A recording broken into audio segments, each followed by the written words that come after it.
Tonight I'll tell you a story steeped in dread and unraveling memory and experience Elias Moore could never explain after he returned from the Nevada desert. Relax, listen closely to the quiet between the wind, and discover what was waiting beneath the sand. When the sentence began, they sent me to silence of frequency. That's how the man from the department phrased it. We've picked up an anomalous signal, low-band static bleeding into decommissioned channels. Probably nothing. Could use a linguist here to rule out hoaxing. No official letterhead, just a phone call, a set of coordinates, and a waiver that read more like a confession. I should have refused, but refusal, like memory, is only useful before the damage is done. I remember the desert as an oppressive silence more than a place. I remember the way the light turned harsh at noon, how the dust hung motionless in the heat like it was listening. I remember the road cutting through the dead land like a wound that refused to close. But mostly I remember the chapel. I remember what I found beneath it, and I remember what I spoke aloud. God help me, I remember what I let in. You don't expect echoes in the desert, but the ground around Site B13 had a way of repeating you. My boots hit the concrete lip of the station's buried entrance with a dead, hollow sound that came back slower than it should have. Not like a real echo, more like something thinking about whether to respond. The facility, officially mothballed in 1981, was built beneath a former missile silo about 90 miles from Tonopah. Back in the Cold War, this place was meant to survive anything. In the 60s, they pivoted from rockets to research psychological warfare, suggestibility studies, linguistic drift under sensory deprivation. It got shut down after a scandal involving 22 test subjects and a missing audio reel. They never found the tape. They never explained the scratch marks on the wall either. The door groaned as it opened, metal on metal, and the first breath of air that hit me stack of copper, mildew, and something else, something sweet and low, like decaying flowers under heated lamps.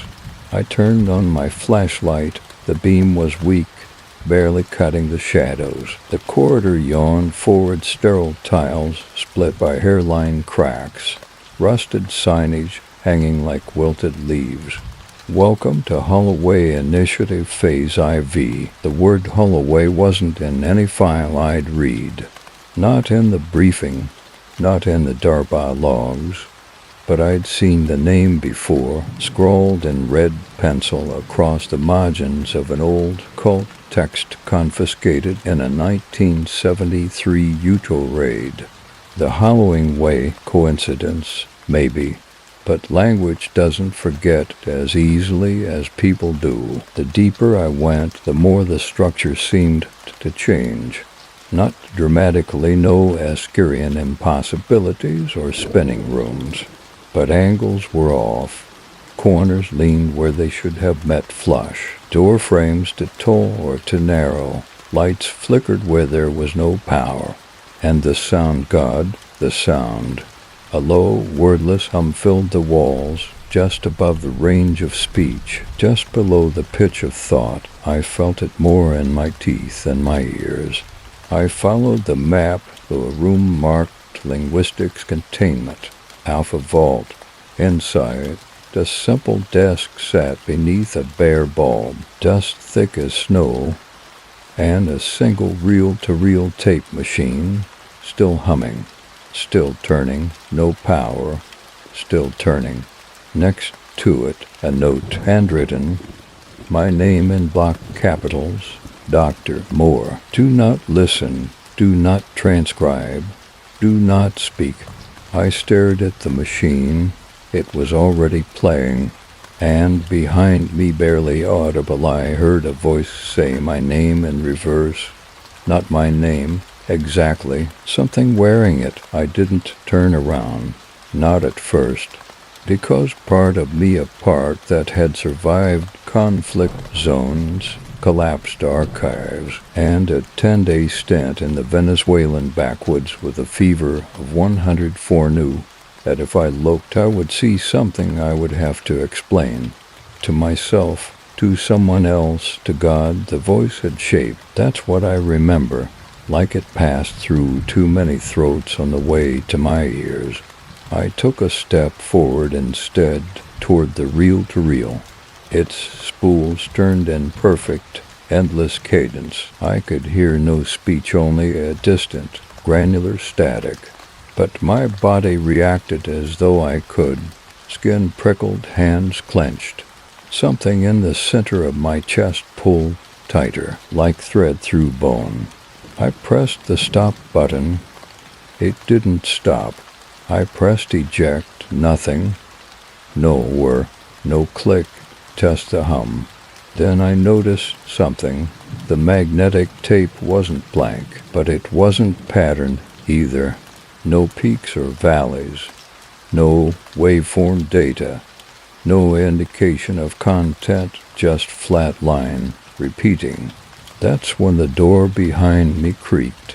Not open, just flexed, like the metal warped under pressure. I turned. Finally, no one. But on the far wall, something had changed. A scripture new. Black marker, still fresh, bleeding slightly into the porous concrete. The flesh is a lyric. The word must bleed. And beneath it, smaller, almost delicate, he who speaks becomes hollow. I didn't write that. No one had been here in years. Officially, I left the room. The corridor outside now had light. That hadn't been the case when I entered. I should have left then, walked out, driven north, never turned around. But instead I followed the light deeper into the station. It led me to sublevel 3, living quarters. That's where I met Martha Green. She stood at the far end of the hall, barefoot, wearing a desert parka over a linen dress, holding a small plastic radio to her ear. I stopped. She smiled like she'd been expecting me. "You turned it on," she said, voice calm, brittle around the edges. "They said you would." I took a step toward her. "You're not supposed to be here," I said. She tilted her head. "That makes two of us." Her eyes flicked past me to the corridor. Then she turned the radio outward so I could hear it. Static. No music. No voice. Then barely audible through the white noise, 3 words in a low female whisper. "Find the chapel." The voice was mine, my voice, from a recording I never made. Martha didn't explain how she got inside. She didn't ask how I knew her name, either, because I didn't, not consciously. But the second I saw her face, it felt like a file in my mind opened without my permission. We walked in silence. The corridor swallowed the sound of our steps. There were rooms on either side, but none had doors anymore, only open mouths. She led me to a corner stairwell. Each landing dropped 20 feet. At the bottom, a rusted plaque, sublevel 5, ritual observation, chapel access. I stopped. "You know what this place was?" I said. Martha nodded.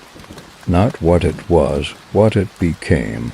She opened the door with a key I hadn't seen her take out. The hallway beyond was colder, much colder. I saw my breath. At the end of the corridor, there was a double door sealed in iron and etched with symbols, ones I didn't recognize, not fully, but they stirred something deep in the linguistic memory. Fragments of Paleo-Aramaic, Navajo root words, and something older than both.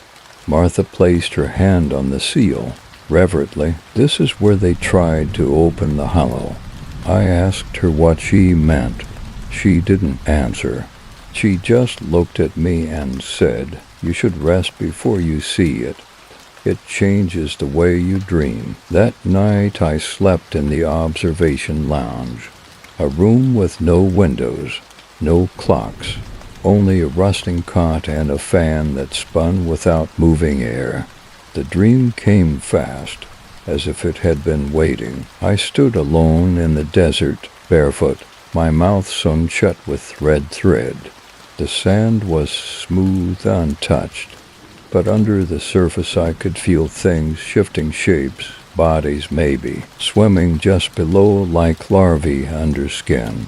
In the distance, a chapel rose from the sand like it had grown there. No walls, just a steeple and a doorway of light. From within, a voice sang. It wasn't music, it was scripture, but not in words. The tones were emotions. I felt them, not heard them, terror, grief, rapture, recognition.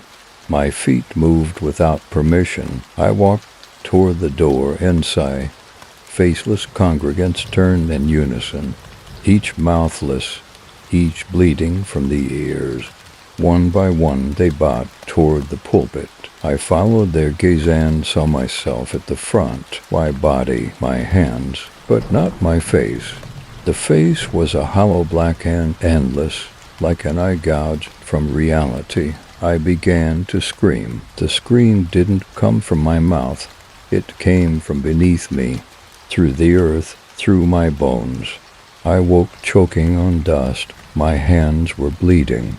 The thread was gone from the cot, and on the wall above me, written in blood, were the same 3 words. Find the chapel. I found Martha in the mess hall. She was drinking from a chipped enamel cup, her eyes focused on the blank wall like there was a broadcast only she could hear. I saw the chapel, I said. She didn't look at me. Not yet, you dreamed it. That's different, it knew me, I said. She turned, her pupils looked slightly dilated despite the fluorescence. Of course it did, you're part of it. That's why they brought you. I froze. You mean the agency? Martha shook her head slowly. No, them. I asked her who they were. She answered with something worse than silence. Half of a laugh. Later that day, the first vehicle appeared, an old Ford Bronco, government issue brown, crawling over the cracked service road in a cloud of dust. It shouldn't have been able to find this place, not unless it was already looking. Out stepped Sheriff Tom Grady, flanked by 2 men in desert camouflage and no insignia. He had that kind of face that looks like it had been chewed on and spit back out by bureaucracy line tanned. Eyes to quiet, a smile that didn't touch anything above the mouth. You must be Dr. Moore, he said. Nice to finally meet you in the flesh. I didn't know I was expected, I said. You're not, he replied, but people like you tend to turn up eventually. The men behind him said nothing. They didn't move, didn't even blink. Grady walked with me back toward the Alpha Vault. You know, he said, this place used to run on faith. Faith in what?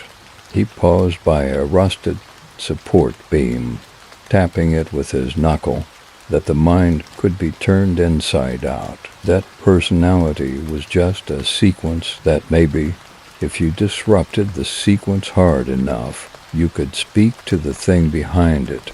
You mean God, he shrugged. Some of them called it that. I stopped walking. What do you call it? Grady smiled. Not a warm one. I call it the interval.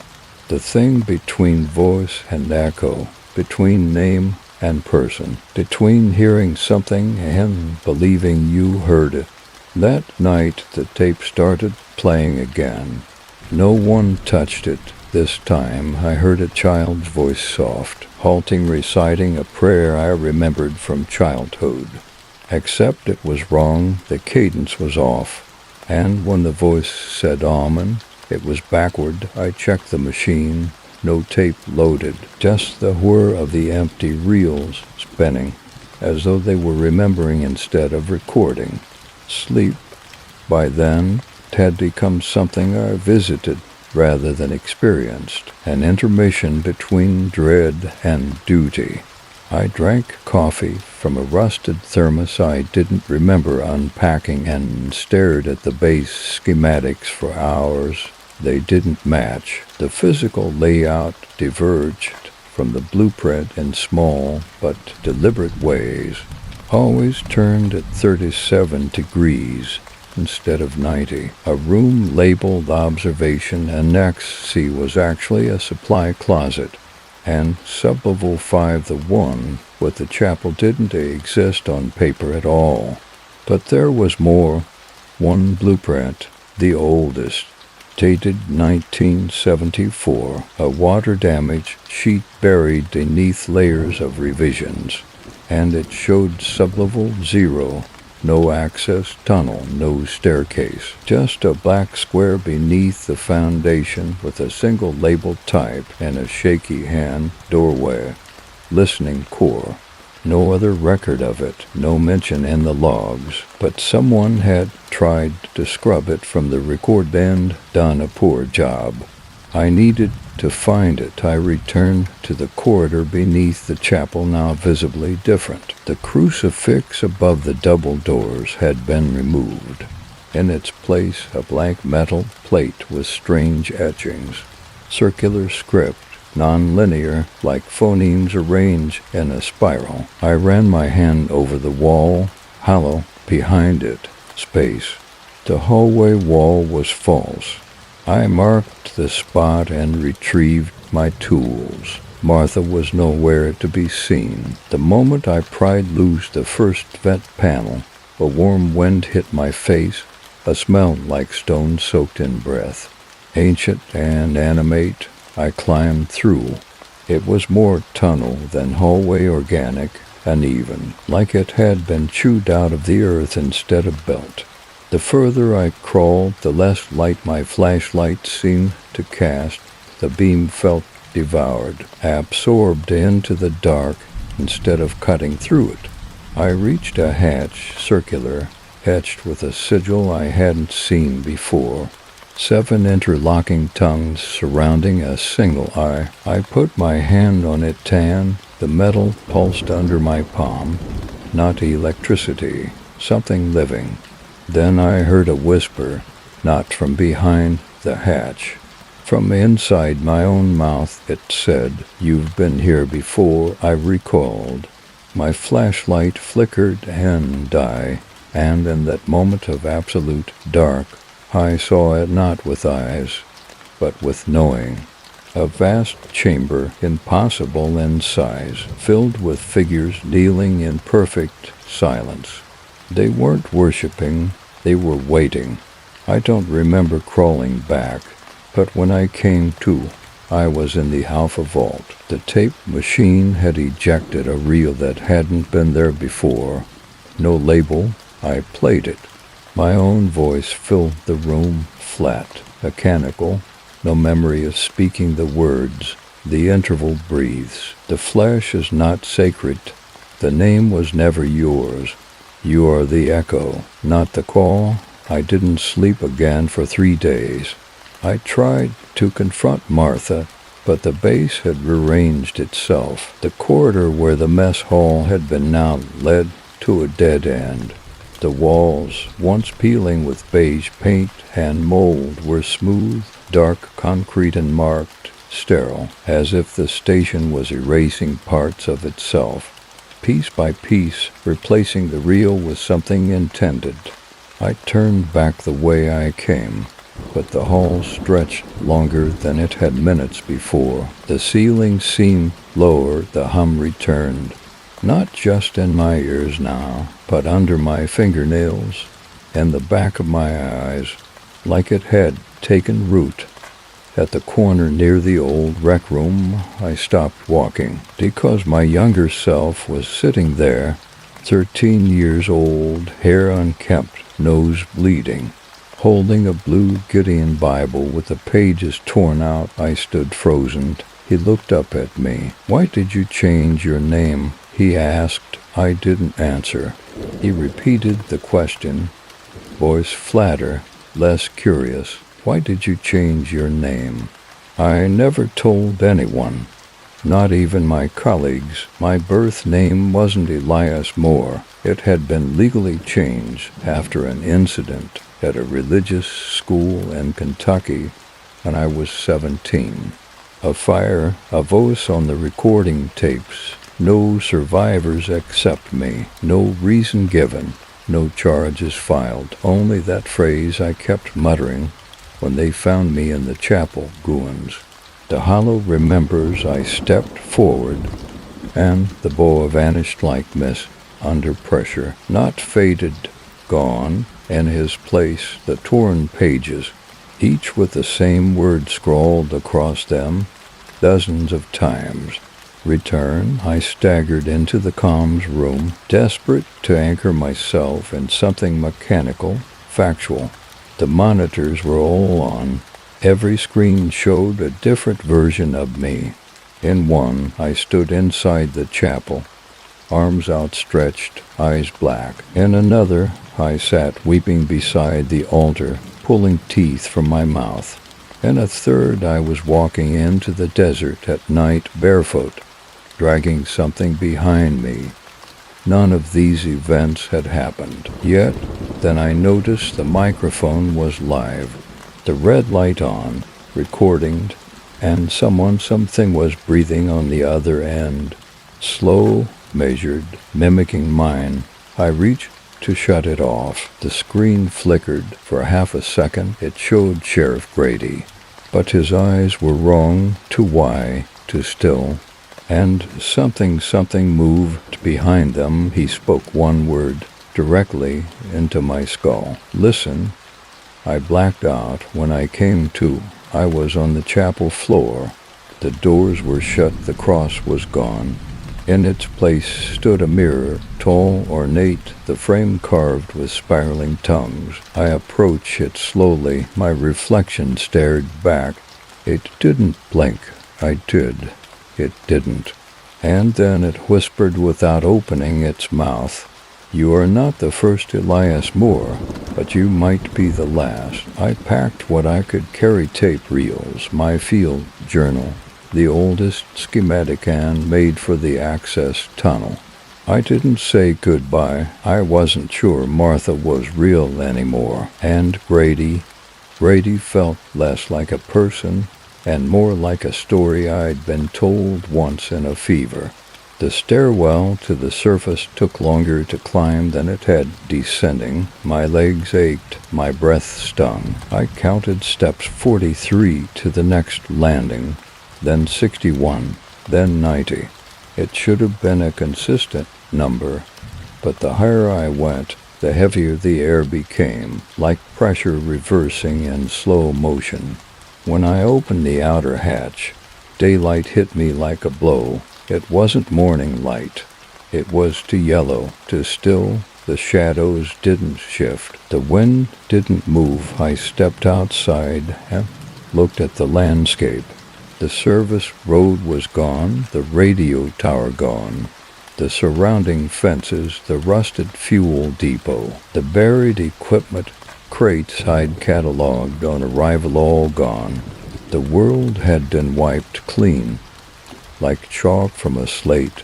Only desert remained, but not the desert I came through. This one was wrong. The sand was dark, the color of old ash. No hills, no cacti, no birds. The sky looked painted, too flat, too perfect, as if it were an idea sky rather than the thing itself. I walked due north for an hour, checked my GPS. No signal. The compass spun in lazy circles. The sun hadn't moved. When I turned around, the station was gone. Nothing but flat horizon in every direction. I kept walking. Each step felt heavier than the last, not from fatigue, but from weight the kind you feel in dreams, where running is like wading through glue. After what felt like hours, I saw a figure in the distance. seated, motionless. It was the boy again, 13, holding the torn Gideon Bible. Same as before, except this time he wasn't alone. Behind him stood a line of identical men, shoulder to shoulder, silent, barefoot. Their eyes were bandaged, but they were all smiling the way people smile at funerals when they've accepted something awful. The boy spoke without moving his mouth. "This is the interval. You left through the wrong door." I tried to speak. My throat didn't work. "You tried to leave before listening." Then they all turned to face the same direction, back toward the invisible facility. The boy pointed, and from behind him the chapel rose from the desert. No foundation, no dust. It just emerged, fully formed, like it had always been under the surface, waiting. The steeple creaked. The bell rang once, and I remembered. The dream hadn't been a dream. The desert wasn't the outside. I never left the facility. I had only stepped deeper in. I awoke at the bottom of the stairwell, covered in red sand. The hatch was sealed behind me, carved into the door in perfect script. "All names end here." The next time the chapel doors opened, I didn't hesitate. The interior had changed. It was wider now, the walls farther apart than the exterior could contain. Light filtered in from no source. It didn't illuminate, it exposed. Every corner looked like it had something crouched just out of sight. The pews were still there, too many of them, mismatched wood, some charred. On the altar, a mirror, not the same one as before. This one was cracked, the glass spider web, like a skull fracture. Yet the reflection was intact, whole to whole. The Elias in the mirror stared back, smiling faintly. Behind me, a congregation began to form. Figures stepped out from the walls. I didn't hear them move. They were simply closer each time I blinked. None had faces, just skin stretched smooth with eyes drawn on an ink, some upside down, some on their necks, some closed. Each held a book. I recognized it. The same Bible the boy had carried, pages gutted, the cover branded with the howling sigil, a circle of 7 tongues. The figures knelt in perfect unison. The room didn't go silent. It went subaudible, so quiet the blood in my ears sounded like thunder. And then the mirror began to play sound. He spoke the name. He gave the echo flesh. He will open the door again. My reflection opened its mouth. So did I. Only one of us made a sound. It whispered, "Read." I turned away and saw it. The pulpit, hidden behind the mirror. Beneath it, a trapdoor, slightly ajar. I reached down and opened it fully. A narrow shaft led into blackness, a rope ladder. Scraps of fabric clung to it, old, stained. One piece had a child's drawing on it, a steeple, a man without eyes, a circle of figures holding hands around a hole. I descended. Each rung felt warmer than the last. Not fire, but fever, a wrong kind of heat. The air smelled like rotting parchment and wet ash. At the bottom, the space widened again, a chamber circular, lined with seats facing inward, theater style. The walls were covered in layered carving states, names overlapping scripts, Hebrew, Latin, English, Navajo, pure glossolalia, blood mixed with ink. At the center, an altar, but not an altar for sacrifice. It was a listening post. Dozens of reel-to-reel machines surrounded it. Wires fed into the stone. They hummed, turning in perfect sync, though none were powered. Each bore a label, all names. Most I didn't recognize.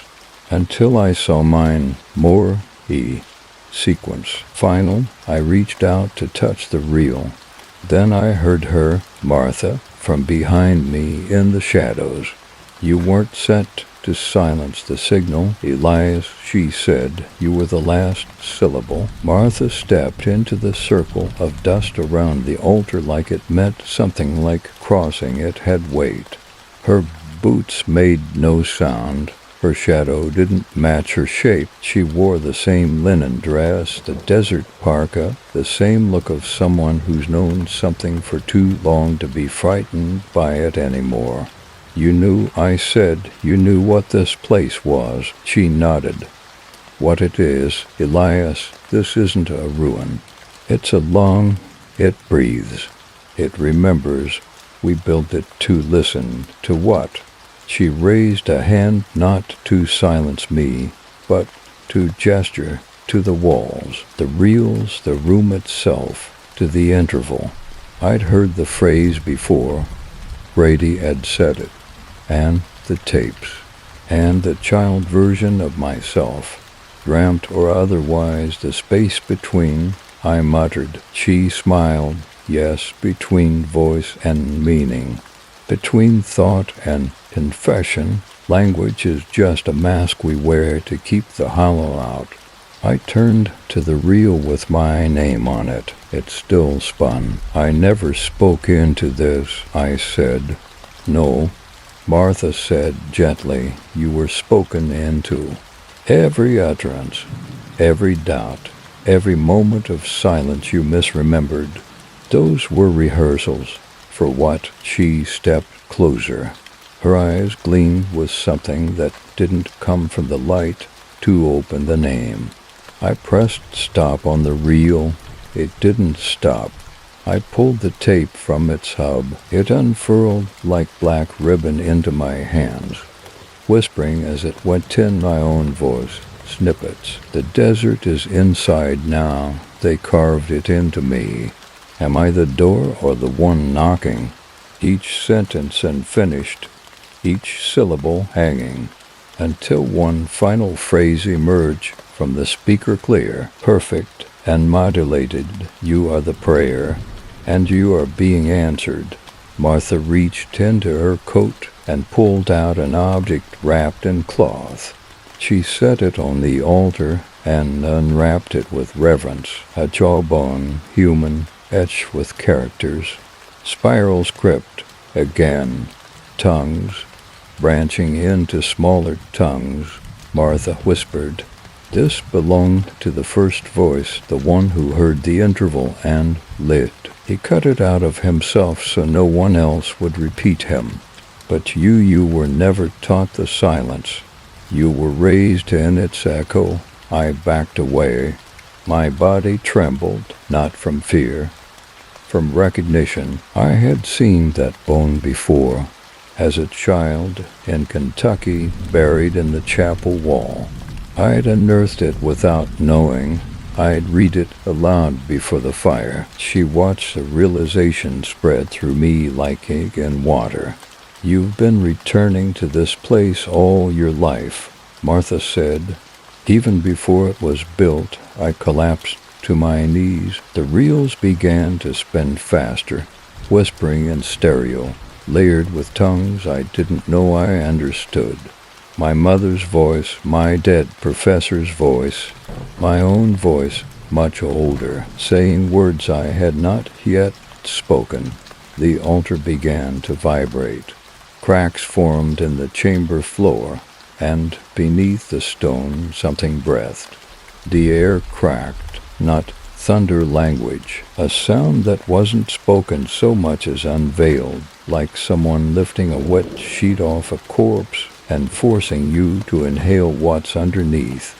The floor shook in rhythmic pulses, not seismic breath. The chapel wasn't above the chamber, it was within it, a rib cage of stone and buried faith, meant to house the voice of something too big for names. The reels screamed to a halt, then the lights died. In the dark, Martha whispered, "You're not the speaker, you're the sentence." And then a third voice filled the chamber. "He's not finished yet." Sheriff Grady stepped from the stairwell, carrying a lantern that cast shadows against angles that shouldn't exist. His uniform was gone. In its place, a faded preacher's coat buttoned high at the throat. In one hand, he held a cloth-wrapped bundle. In the other, a small silver key. He looked older now, not in years, in weight, like he'd been holding something up from underneath for too long and was finally letting it settle into him. Grady set the bundle on the altar beside the jawbone and unwrapped it. Inside, a tongue, petrified, tattooed with looping scripture. Martha didn't react.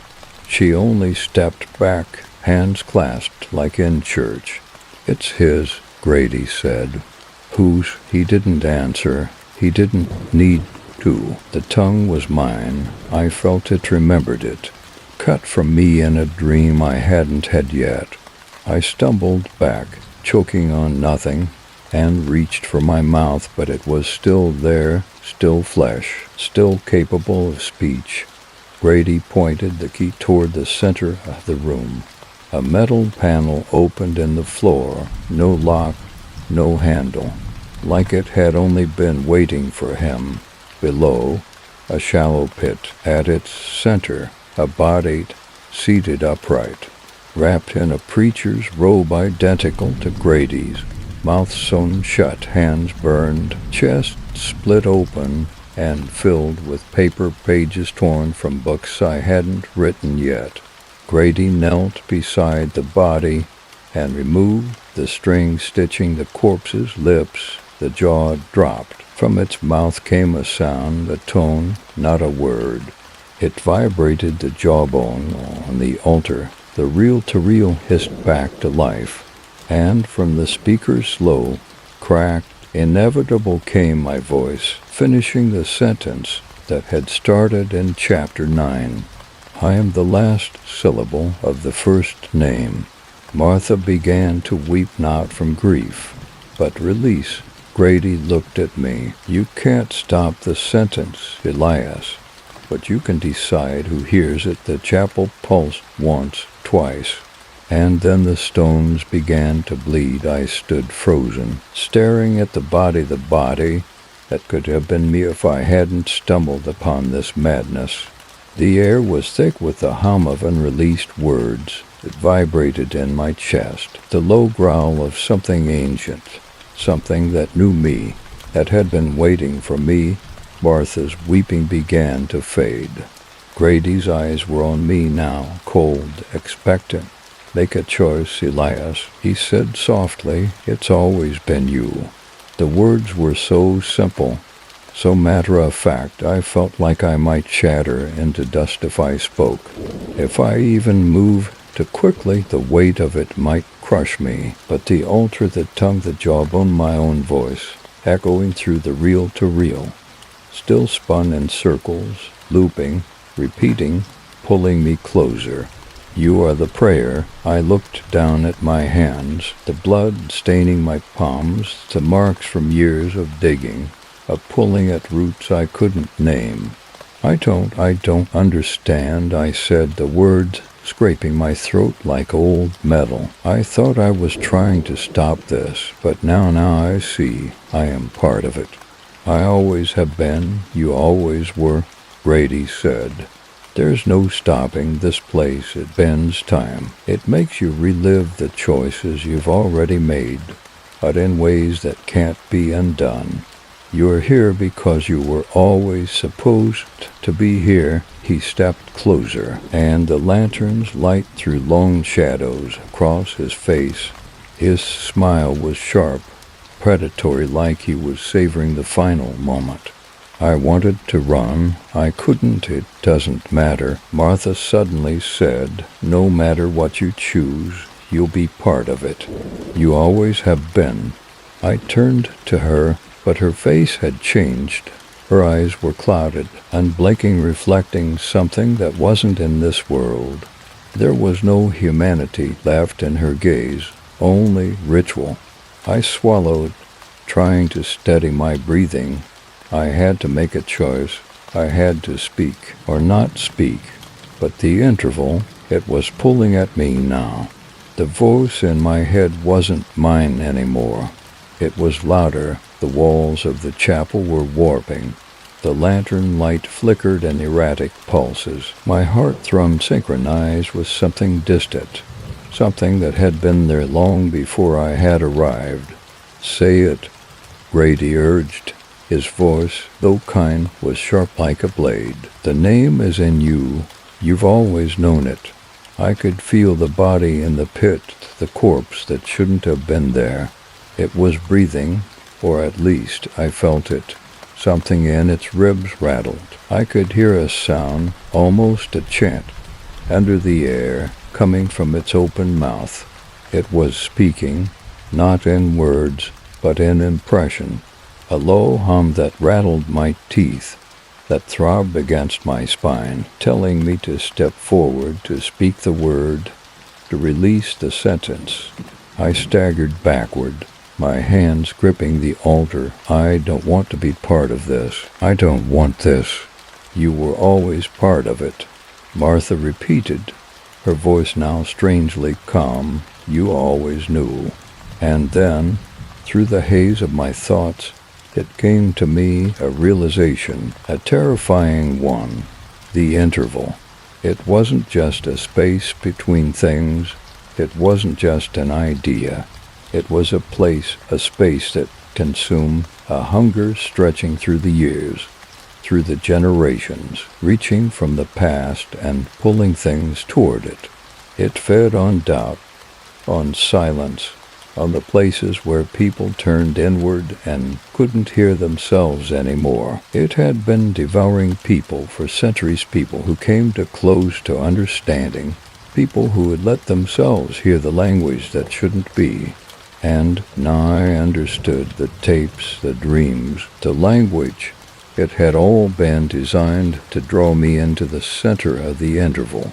It wasn't a curse, it was a call, a ritual of knowing, a ritual of becoming. I was meant to speak, and I understood now, too. I was not Elias, I was the last syllable, the utterance that would pull the voice of the interval through. Grady nodded. "Go on." I opened my mouth, but no words came. The silence suffocated me. The silence wasn't just empty air. It was the space between breath and sound, the emptiness where all things converge and all things fall apart. Then a voice, louder than mine, from somewhere behind me.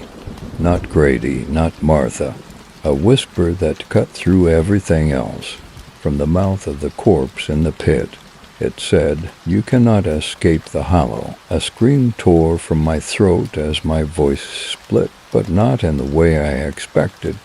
The scream didn't leave me, it twisted inside me. My own voice, but not mine, spinning faster and faster until I couldn't tell if it was my voice or the thing in the pit, or something deeper, something older. The chapel walls cracked again, louder this time. The floor buckled beneath me. The light flickered once, twice, and then the lantern went out. All was dark. Then, in the dark, I heard it. "It is begun." Darkness doesn't describe it. This wasn't the absence of light. It was the presence of something else, a pressure, a vastness. It filled the chapel and crushed my thoughts inward until I couldn't remember if I had ever been outside. Had there been a desert? Had there ever been a before? I tried to scream again, but couldn't tell if I had a mouth.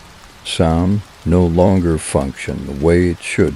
It echoed before it was made. I could hear my future panic before it reached my lungs, and in the middle of it all the interval unfolded, not visually, not spatially. It was a collapse of meaning, a rupture in understanding. The altar shattered, not with force, but with negation. It ceased to be. The reel-to-reel hissed out a final broken gasp. The jawbone turned to ash, the body in the pit opened its arms, puppet-like, and from its chest a shape crawled out, a shape of words. It wasn't physical, it was language, condensed into a form that had too many angles and no fixed center.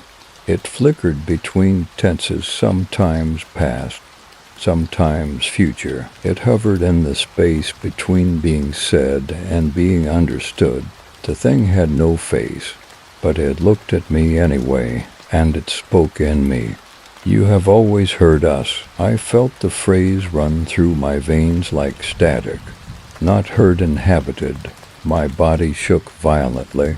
Blood from my nose, my ears. I tasted iron. The chapel vibrated like a tuning fork pressed to the earth's skull.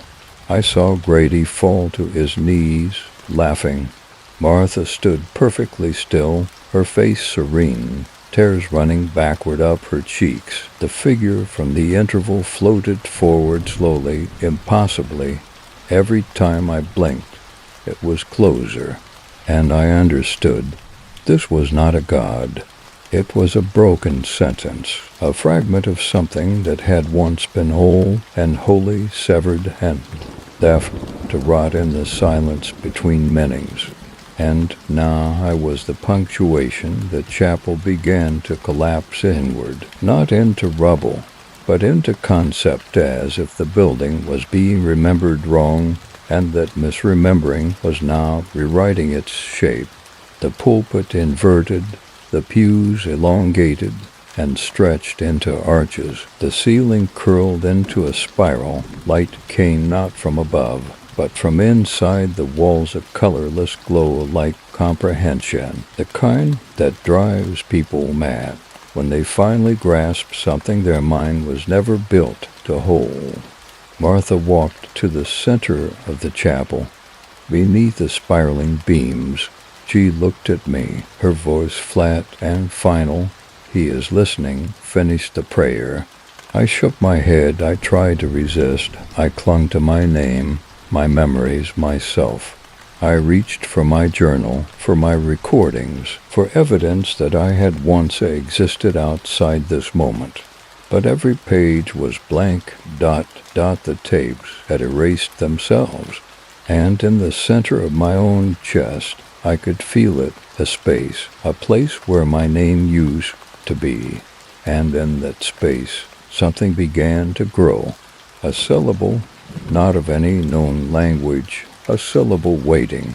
The creature of the interval opened wide, not physically, but semantically, the way a sentence opens before it becomes prophecy. And in that moment, I knew the choice wasn't about stopping anything. The ritual had always been about containment, about language being a prison to hold the thing inside, and I had broken it, not by chanting, not by blood, but by understanding too much. That was the door. Understanding was the key. I screamed, not a word, just the primal denial of self. It echoed, the creature stopped, and then it smiled without a face. There you are. The chapel disappeared, gone, just like that, and I stood in the middle of the desert, but not the one I knew. The sky above was static. The horizon looped in on itself. I looked behind me and saw my own back, and on the wind, soft and slow. The interval is open now, and it knows your name. The sign said Black Hollow, Est 1887. It hadn't been there before. The wooden plank creaked in a whine that didn't touch my skin. The paint was faded, the letters hand-carved, split down the middle by dry rot. But it was the name that did it. Black Hollow. I'd read that name in case files. Marginal notes, whispered rumors tied to failed federal experiments, missing census blocks, and a Pentecostal offshoot cult that believed hell wasn't underground, but linguistic, a place you reached through fail grammar an incorrect speech. Black Hollow wasn't on any map. Not anymore, but here it was, and somehow I was standing on its main street. The town looked like it had been built from memory, not lumber. Every storefront in perfect proportions, just slightly off. The church steeple leaned west. The general store had no door, just an open threshold that let out heat and whispers. As I walked, the buildings shifted, or maybe it was me. Each time I turned my head, the alleyways changed direction. Windows blinked. One house burned in total silence, flames unmoving. I looked away. When I looked back, it was gone. I saw people, too, at least. I think they were people. Some walked as if underwater. Others knelt in the dust and whispered to stones. A child stood on a rooftop and pointed upward, mouth open in a scream that made no sound. No one looked at me, except one. A man in a preacher's coat stood at the end of the road, arms folded. He looked like Grady, but younger, skin tight, eyes bright. Behind him, the chapel, whole, unruined. Waiting, he raised one hand, gestured for me to follow. I didn't want to, but my feet obeyed. Inside the chapel, the pews were full. The congregation wore burlap robes. Their faces were obscured by cloth hoods. Some moved with nervous tics. Others sat too still. One turned to face me directly. The hood fell back. It was me, younger, 15, maybe. And then another and another, each face in the congregation, a version of me, 1,000 variations, smiling, waiting. The preacher stepped to the pulpit. His voice rang out.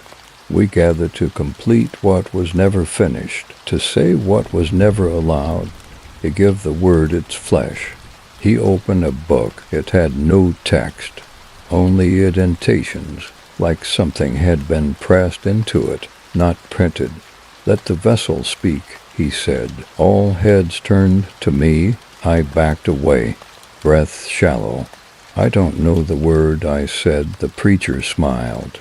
Then why were you made to remember it? He stepped aside and pointed to the altar there. Etched in stone was a single word, more. Not my name, not anymore. I stepped forward, and the altar whispered, say the name beneath the name. The room filled with pressure-like sound was about to be born, and in the back of my skull a door creaked open. The chapel cracked like film burning. The room didn't vanish. It peeled, like wallpaper pulled back to reveal another time beneath it. Suddenly I wasn't standing in a chapel. I was kneeling in a field, under a heavy sun. The year was 1887. I didn't know how I knew, but I did. Like the date had been sewn behind my eyes, my clothes had changed. Dust-coated denim, cracked boots, sun-leathered hands that weren't my own. I looked down and saw scars I didn't remember receiving, and in the distance a procession, 23 figures, farmers, settlers, a preacher with a warped wooden cross strapped to his back. Each held a torch, each walked in silence. They were building something, a town, a circle of buildings, not laid for defense or convenience, but in ritual geometry, 7 points surrounding a central void. The preacher, his name was Silas Ward, stood at the future site of the chapel and drove a stake into the ground. Let this place be the mouth, he said. Let it be kept shut until the final syllable. Time lurched forward. I was inside a barn. 7 children sat in a circle, each blindfolded, hands clasped. One child, me again, younger, bleeding from the ears, spoke a phrase I could barely understand. It sounded like Samin Wanth Moru Valley. I knew those sounds from the real, from the dream, from the boy in the hallway. It was the first ritual.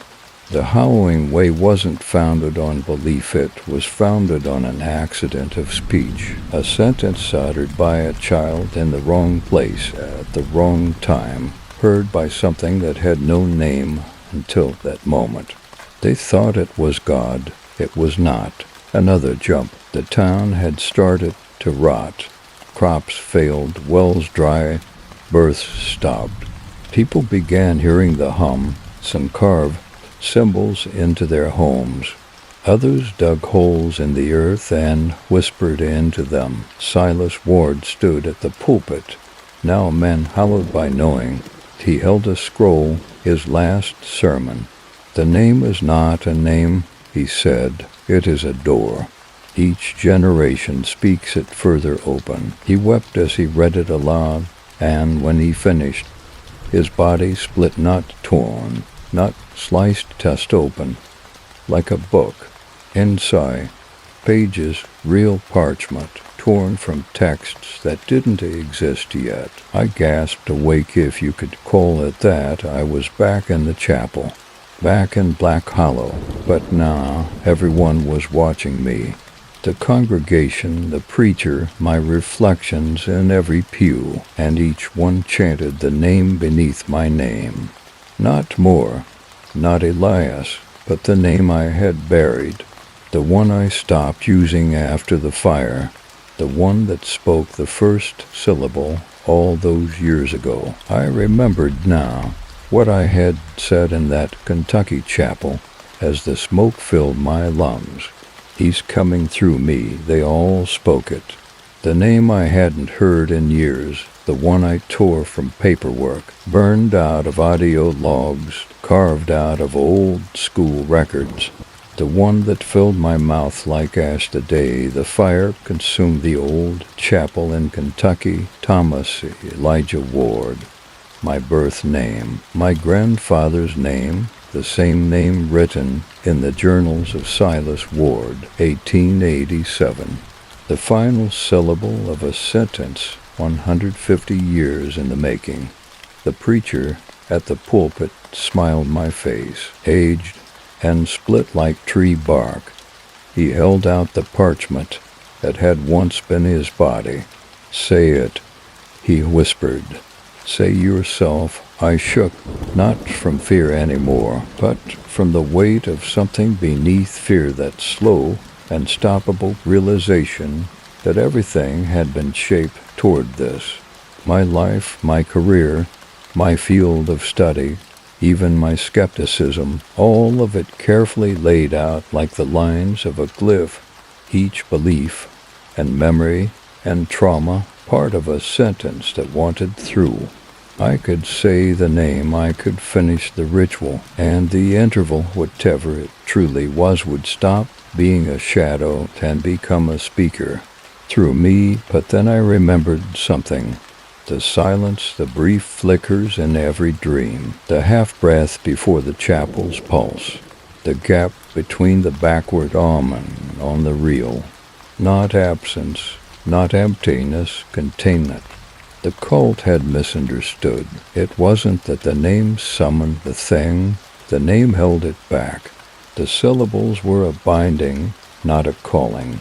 The danger wasn't in what I might say, it was in what I might leave unsaid. I stepped away from the altar. The congregation stilled. The preacher's smile faltered. "No," I whispered. "You built this sentence to speak you into flesh. But you didn't account for the pause, for the unspeakable." I reached for the scroll. The parchment burned in my hands, symbols shifting, words rearranging. And I did the only thing I could. I bit my tongue literally. Blood filled my mouth. The syllable twisted in my throat. And I refused to speak. The world screamed. The interval shuddered. The chapel cracked, not stone, not wood, but syntax, the rules of space, the geometry of perception. all of it fractured around the unsaid name. The reels hissed. The congregation clutched their ears. Martha collapsed. Grady split into 3 versions of himself, each mouthing a different verb tense, none completing.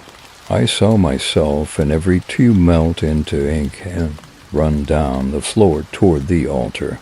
And above me, inside me, the interval cried out, not in rage, but need. You must speak, it begged.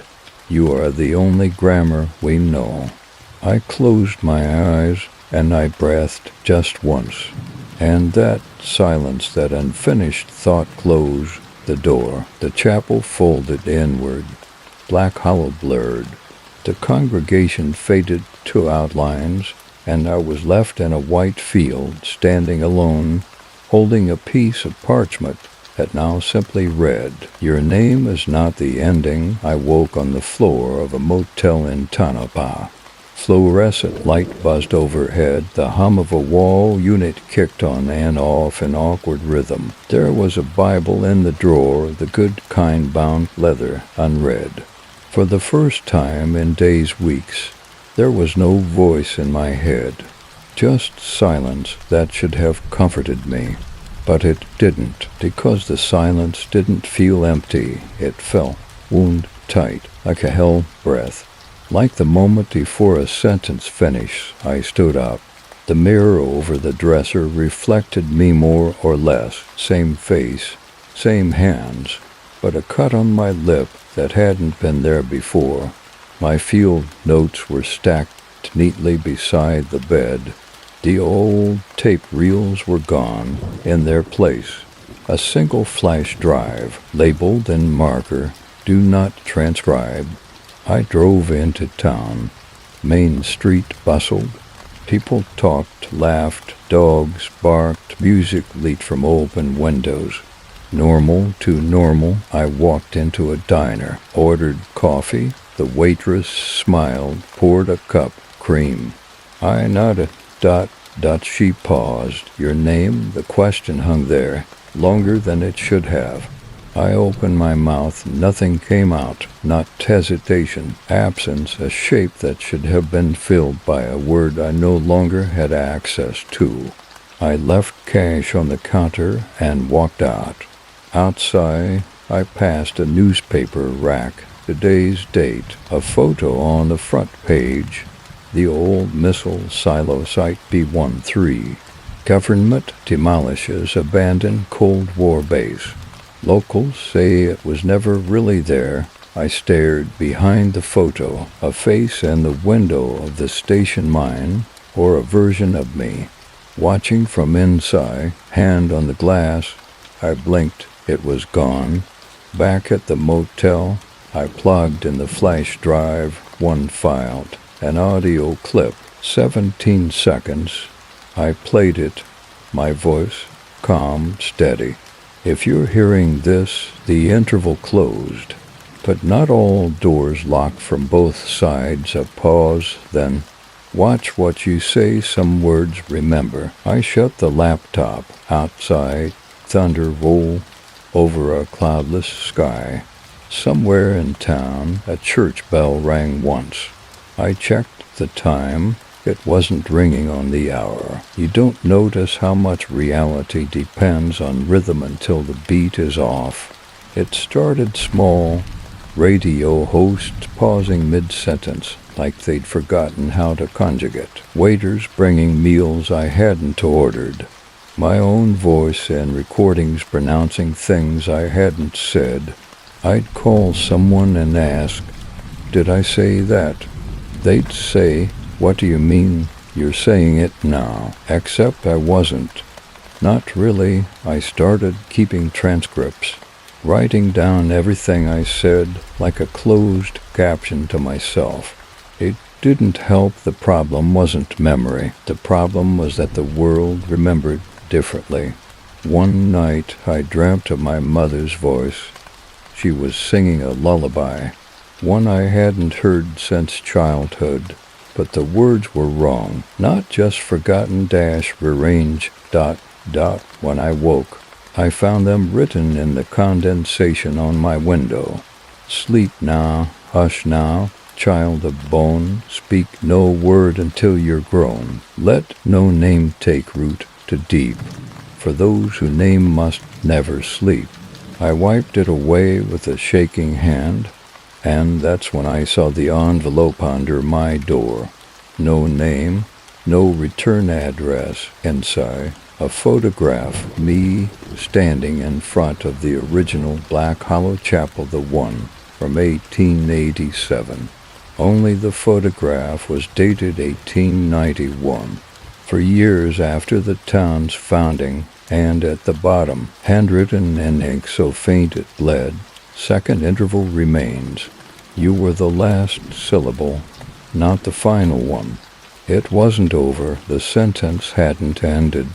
It had just broken into clauses. I tracked down the woman from the diner, the one who had asked my name. Her trailer was parked 2 towns over. She wasn't there, and sigh, her mirror was smashed. Her phone still recording, the voicemail transcription read. He spoke again. I didn't mean to. I just said it. I said the text cut off. At exactly 7 syllables. There was a pattern, there were rules, but they'd changed. The interval hadn't been destroyed. It had been distributed, diluted, spoken into people who hadn't meant to listen. Now every incorrect sentence, every word said out of turn, every pause too long in conversation might be part of the next ritual. I sat in a motel bathroom at 3:14 a.m., writing the same sentence in a notebook. I did not speak over and over 53 times. Then I noticed on line 27, my handwriting had changed. It wasn't mine anymore, it was Silas Ward's, the same looping, priestly scroll from the 1887 sermons, and beneath it, in smaller print, he who breaks syntax opens the second door. The official report said it was flattened control demolition, concrete reclamation, ecological mitigation, but when I reached the coordinates, there was no rubble, just flat desert and broken, seamless, too seamless, no tire marks, no survey flags, not even wind-blown trash, just earth and scarred, like the facility had been erased, not destroyed, but I knew what to look for. I circled the area, GPS glitching every 40 seconds. No signal, no topographic change until I saw them, 7 stones, arranged in a perfect circle, flat, rough cut, and marked. The same pattern I'd seen in 1887, the founding geometry. I knelt, ran my fingers across one stone. Warm, it pulsed once beneath my palm, and the wind carried a word I didn't want to hear again. I found the entrance just past the eastern stone half buried, barely more than a hairline crack, a spiral staircase descending into dark. I hadn't brought light, it didn't matter. As I stepped inside, the walls lit softly like memory. Old graffiti, faded warnings, familiar rot, but beneath it all, a new symbol, 2 overlapping tongues, twisted into an ampersand. I touched it, and everything shuddered, not the earth, the grammar of place. Stairs became corridor, corridor became chamber. My hand still on the symbol, but my body somewhere deeper. The new chamber wasn't like before. This one wasn't a chapel, it was a listening room. Hundreds of chairs facing a single speaker's podium. Each chair had a reel. Each reel was blank, except one, the center seat. It spun, hissing, and I heard myself. If you're hearing this, I failed. The interval closed, but it bled. There was a second clause, a conditional. It waits for the one who refuses the name. And then he didn't speak. He paused, and the pause was understood. I turned slowly. Behind the podium, a wall of mirrors, but each mirror showed a different version of me.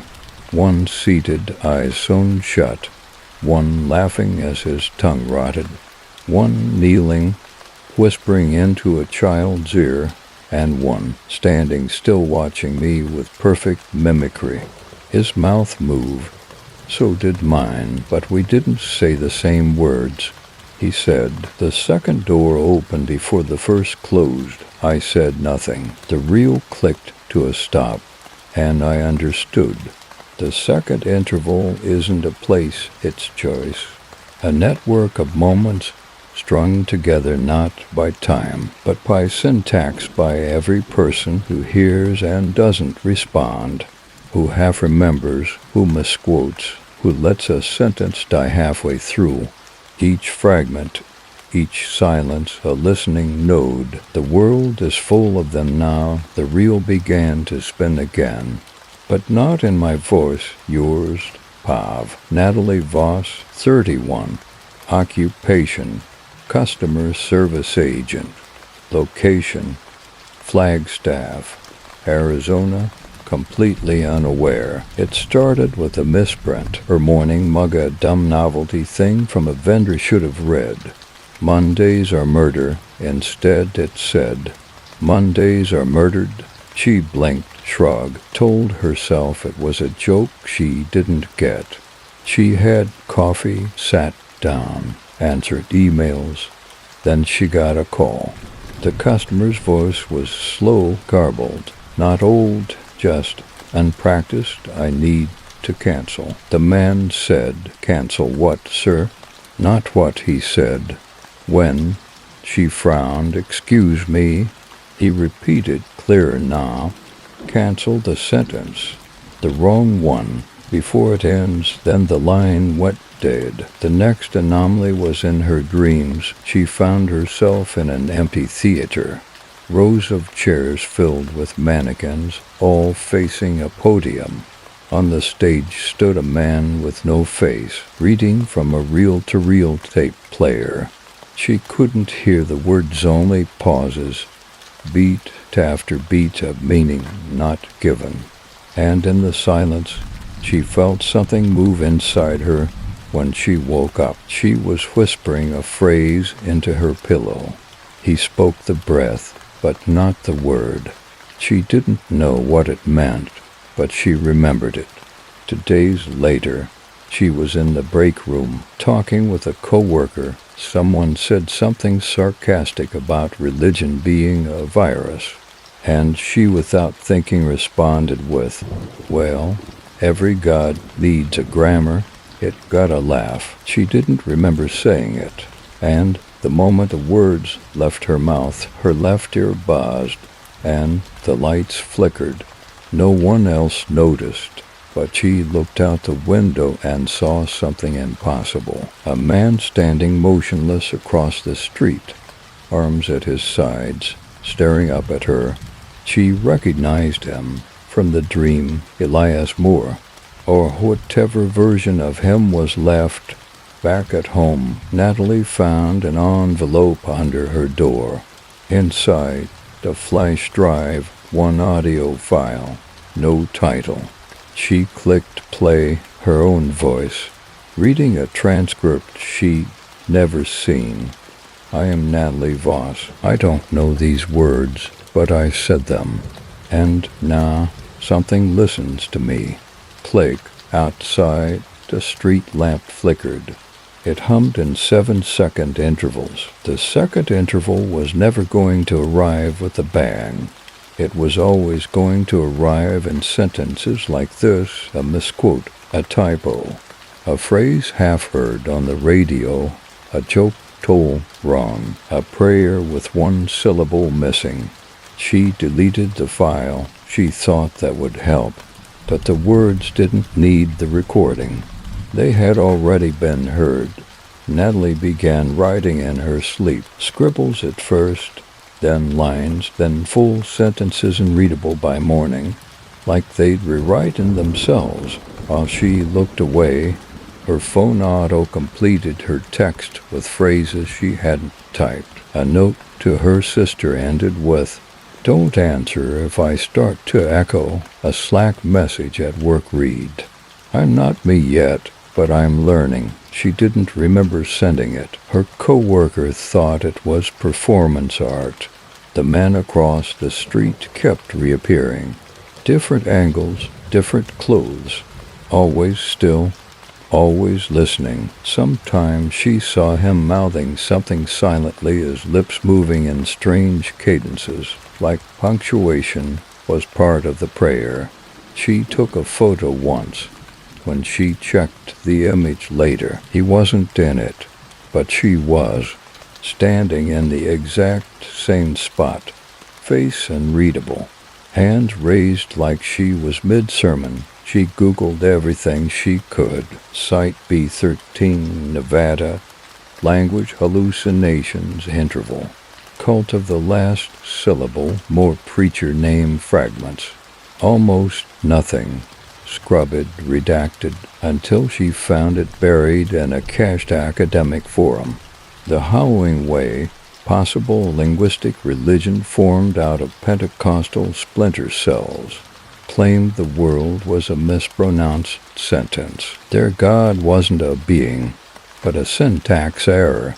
And below that, a single reply, one word, listening, posted by a user named war.elias_0. She didn't sleep that night. The dreams had changed. Nah, she wasn't in a theater. She was in a town, dusty streets, a leaning steeple, people reciting names into wells, and from under the earth a response. She woke up bleeding from the nose, 7 drops, perfectly spaced. The next day, her voice cracked during a Zoom call, just a cough. But when she played back the recording later, the cough had been replaced with her voice saying, "Black Hollow is not a place, it's the space between syllables. It lives in what you almost said." She called her sister, told her she needed help. Her sister answered, but not in her voice. "You've already said it, Natalie, it's just waiting for punctuation." The second interval doesn't ask for belief, it waits for fluency. Natalie hadn't left her apartment in 3 days, not because she couldn't but because outside had started to glitch. People spoke in normal tones, but their words arrived wrong. Slight misuses, shifts in tense, statements that sounded fine until you realized they didn't end. The TV weather report told her tomorrow will have already been rain. The Uber driver told her, "I'll be you now if you get in." She didn't. The knock came at 2:17 a.m. Not pounding, not timid, rhythmic. 7 knocks, a pause, then to more. She didn't answer. The knock repeated, same rhythm. She looked through the peephole. No one there. She opened the door anyway. A man stood 10 feet back in the hallway. Clean suit, scar across his lip. He spoke slowly. "You're speaking without realizing you're not safe, but not unsafe yet." She stepped back. "Who are you?" He tilted his head. "Doesn't matter. I'm an earlier clause." "What?" From another speaker. Another continent, different dialect, same sentence. He reached into his jacket and produced a photograph. It showed a child maybe 10 years old writing strange symbols in the sand. Across the top, written in looping script, second interval fragment, Unit 7B, Johannesburg, active since 2002. He handed her a card, blank, but when she looked away and back, text had appeared. It read, "Some of us remember the words.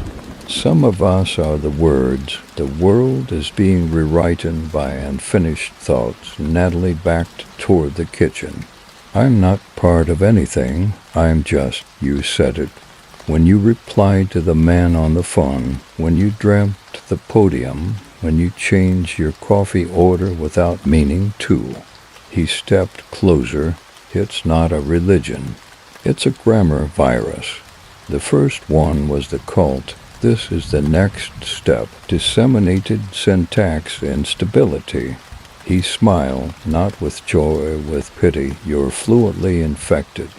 She turned on the faucet. Water came out in reverse. She screamed. He didn't flinch. You'll begin to dream of the sentence's origin next. You'll see a place made of conjunctions. You'll start combining memories that don't go together. Time will fold. Why me? She asked. You were chosen by the pause. You were present when the interval couldn't find its subject. And then he said something she couldn't process. It was a word, only a single syllable, but it moved inside her like a parasite. Her knees buckled, blood from her ears. He caught her before she fell. That was your trigger phrase. We all have one. Now you'll see it. He placed her on the couch, whispered something she wouldn't remember. Then he left. When she woke, hours later, her window was filled with symbols drawn in condensation, all the same character, over and over. A spiral tongue, a name she hadn't learned yet. Natalie stopped dreaming in first person. Now the dreams came as scenes, out of order, and one. She stood in a chapel built of library card drawers, each labeled with a verb and a dead language. In another, she watched herself age backwards in a mirror made of spilled ink. And in the most recent, she remembered speaking a word she hadn't learned yet. The feeling wasn't madness, it was recognition without context. Every object in her apartment began to carry alternate histories. Her tea kettle used to belong to her grandmother, but also to Elias Moore, but also to no one. Each memory was grammatically correct, but factually incompatible. The second interval had untethered causality from grammar. She now understood what the man had meant. Time will fold. It started the next morning when she stepped outside and realized the sun rose in past perfect. It wasn't rising. It had risen from a place it had never gone. Her neighbors were stuck in loops, two women arguing over the same sentence 3 different ways. A child drawing the same symbol on the sidewalk, even after rain, and a dog barking in a pattern 5 short, too long. A Morse code for a word she didn't know yet. On her bus ride downtown, she began to see tense fractures. A woman reading a newspaper that wouldn't update past 1984. A man speaking into a phone that hadn't dialed yet, a billboard with a rotating message. You were going to have said something important. Natalie blinked. She understood it, not intellectually, fluently. At her office, all the clocks froze at 2:17 p.m., the time of the knock. She stared into the screen of her laptop and saw a document open itself.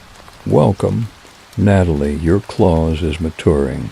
Please listen for your predicate. Beneath it, a countdown, 7, 6, 5. She slammed the laptop shut.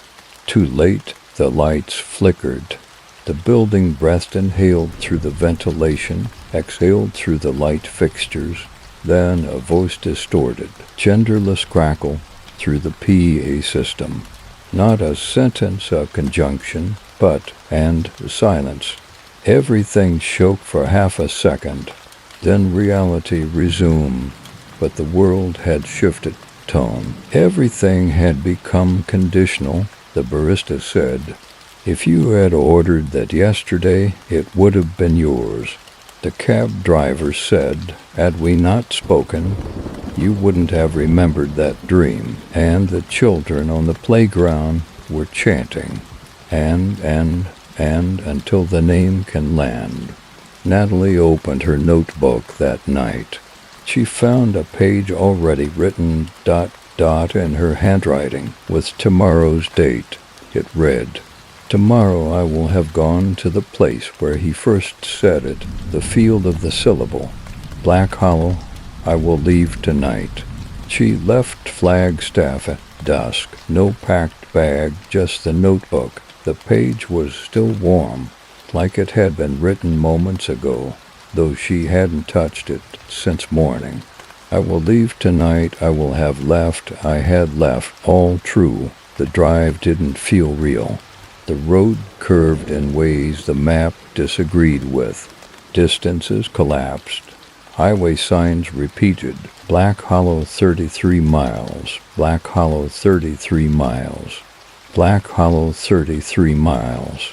Until the signs vanished and the sky changed tense. She arrived near midnight, not at a town, at a field, dead grass, flat as parchment. 7 rusted stakes marked a rough circle, each strung with faded ribbon. In the center, a stone altar, barely above the earth. She stepped forward, feeling the world hold its breath. And then she felt it, not fear, not revelation, but a strange, inverted nostalgia, as if she remembered a thing she hadn't experienced, something her voice had once caused. She dropped to her knees, put her hand on the altar, and spoke a sentence she didn't mean to know. This is where the first breath forgot its name. The ground answered, not in voice, in syntax. The earth contracted, like a paragraph collapsing into its root claws. Shadows gathered, then stood up, not figures, pronouns. She knew them, somehow ... They surrounded her in silence. They waited, not for worship, for resolution ... for a sentence to close. But she didn't have it, not yet, until one of them, the tallest, head-wrapped in pages, whispered. The one who refused to speak left. You is syllable, you are the conjunction.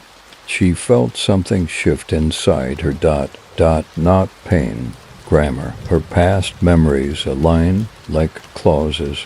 The phone call, the wrong coffee mug, the dream podium, the field, each event a dependent clause, all waiting for one final word. The altar cracked. A voice, Elias's voice, whispered from the soil. It was never a town, it was a sentence about a town. A name trying to remember itself. You are the bridge between refusal and utterance. Say the pause, let the pause mean something. Natalie stepped back, wind screamed through the field, though no grass moved. And in that scream, she understood. The second interval wasn't a curse. It was a punctuation, a period, but not at the end of a sentence. At the end of language itself. And her mouth opened. But she didn't speak. She exhaled meaning. And the world bent toward silence. The moment Natalie exhaled, thousands of people forgot a word they had known their entire lives. A brother in Oslo couldn't remember the name of his sister. A bus driver in Tehran forgot the word for stop. A child in Kansas City asked his mother what came after tomorrow. And Elias Moore, sitting in the back of a forgotten library beneath Tanoba, stopped breathing for seconds. Then he heard it. Not a word, not a voice, a pause. Not empty, heavy, sharp, purposeful. Natalie had spoken nothing, and yet the sentence had contracted. She hadn't opened the second interval. She had become its capstone. He stood quickly, books falling off his lap. The librarian who hadn't been there when he arrived looked up from a desk with no chair. "Did you hear it?" Elias asked. The woman didn't move her lips. Still, he heard her. "The breath has spoken its meaning. The field is set. The final clause is approaching." Elias left the library. The streets were full of people speaking in broken syntax. A man shouted into a storm drain. I had been about to become the reason. Two women wept, hugging, whispering. "We're still conjugating. We're still conjugating." The world wasn't ending. It was resolving, becoming something grammatical, a universal structure where language had always bent reality, but now had begun to replace it, and Natalie had become its semi-colon ... not the end, not continuation, the breath before collapse. Back in the sentence field, Natalie no longer breathed in rhythm with her body. She breathed in tense. Each exhale a realignment, past perfect, present continuous, future unreal. Her body floated an inch above the altar now, unmoving, an aging dot across the world. Those infected by fragments of the sentence, those fluently infected, began turning inward. Some stopped speaking altogether. Some repeated their names in loops until the names changed shape. Some began dreaming in second-person omniscient, experiencing life as a footnote to something unspoken, and all of them felt Natalie's breath. Each pause a signal, each silence a call. Somewhere in the dark behind language itself, something vast and unfinished stirred. Not a god, not a being, but a grammar engine. And it whispered, and a voice not heard but structured, "Bring the speaker to the final clause." Elias reached the edge of the sentence field at twilight, though time had ceased to measure. The world beyond Black Hollow no longer followed the 24-hour clock. Hours repeated, words melted, roads redirected based on intonation. He hadn't followed a map to get there. He'd followed cadence, each step time to a beat he'd started humming days ago without knowing why. The field shimmered, not with light, but with tense instability. Where grass once was, now grew phrases, faint, glowing stems in languages never taught, verbs with no subject, conjunctions sprouting in clusters. He saw her, Natalie, hovering just above the altar, eyes closed, limbs at rest, but around her reality bent. Birds flew in loops that never completed. The sun flickered between horizon and zenith, and Elias spoke without meaning to. "You're not breathing anymore." She didn't answer, but the air shifted. He steps forward. He is stepping forward. He was about to have stepped forward, but she pauses him without gesture, just inflection. Her voice enters his mind as second-person plural. "You who came before and after, hear this. You were never the speaker, you were the bracket. You close what I opened." Natalie opened her eyes, but they weren't her eyes. They were quotation marks, curved, opening inward. She looked at him, and he remembered a word that no one had said aloud in generations, a word Silas Ward had spoken in the chapel before dissolving, a word that unmade verbs. Natalie said it now, and the field heard it. Elias knelt. Tears ran upward. He whispered, "If this is the final clause, let it be a closure, not a consumption." But Natalie was no longer Natalie. She was. The pause between breath and scream, the syntax of grief held too long, the structure waiting for punctuation. And she replied, "This is not a period. This is the M dash. This is where we refuse to stop. The field erased, the sentence fragmented across all speakers. The grammar folded, the world blinked, then reopened. No one remembers Black Hollow, because it no longer needs to be remembered. It is not a place. It is now a grammatical condition, a modifier tucked behind every moment of silence, every unfinished sentence, every word you almost said but didn't. The second interval didn't end. It simply adopted structure. In Chicago, a woman finds her childhood diary, and every entry ends with the phrase, "I wasn't alone in the breath." She doesn't recall writing that. She doesn't recall being religious. She doesn't know she is now a dependent clause. In Mumbai, a journalist reporting on data corruption finds audio glitches in all interviews. They only occur when the subject pauses before saying their name. The glitch always says the same thing, "and then I was said." In Reykjavik, a poet begins writing and spirals literally. Her pen curves without her permission. Every word a circle, every line loops back to the first. Her book becomes a national bestseller.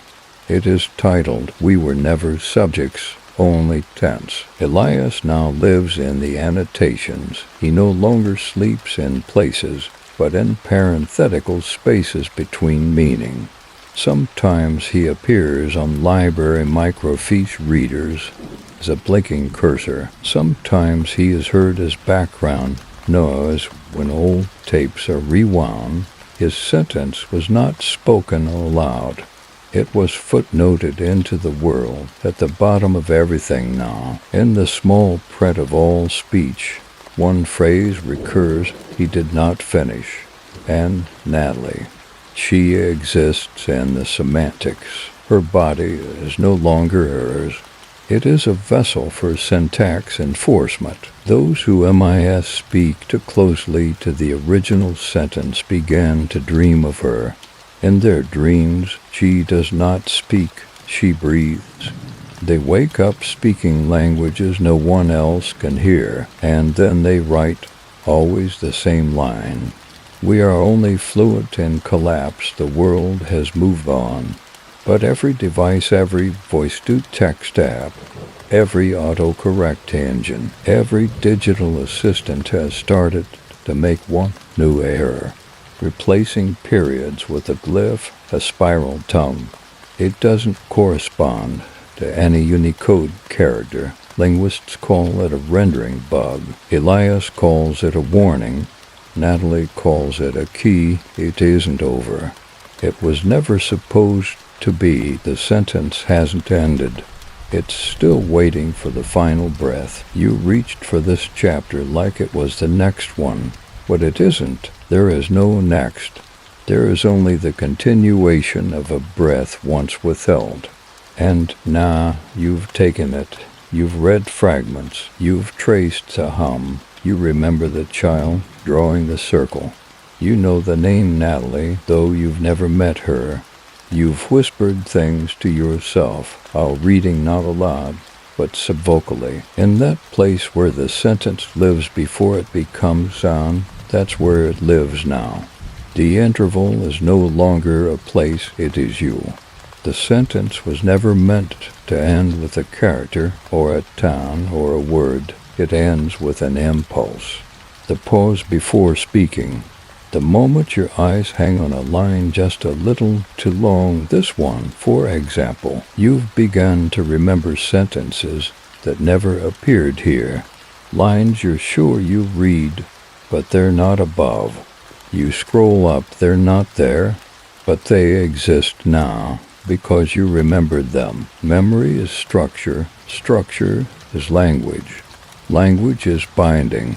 You were part of the containment, you, reader. You held the final clause at bay by not finishing this sentence. But now you've read to here, and here is where closure tries to happen, which means the sentence must Now resolve. It must either end or continue through you. You choose, but know this. Every breath you hold, every word you almost say, every thought you push back down, the sentence is listening. It began in a field that never had a name. It passed through mouths that never knew what they were saying. It became a chapel, then a tape, then a refusal, then a breath. And now it is ready to be said. Natalie hovers above the altar.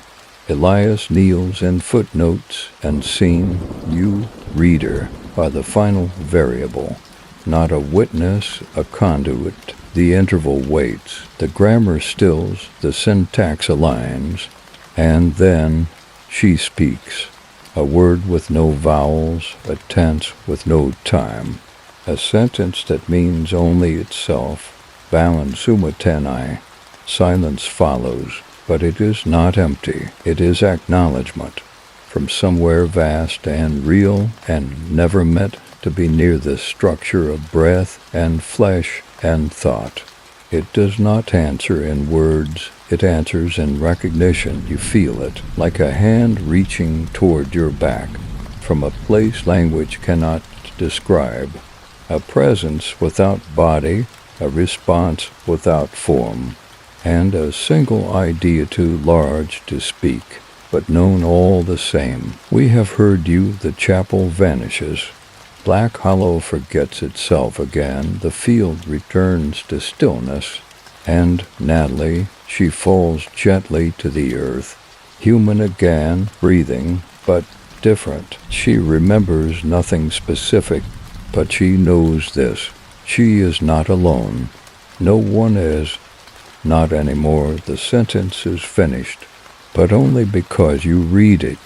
The interval has closed, not with punctuation, but with attention.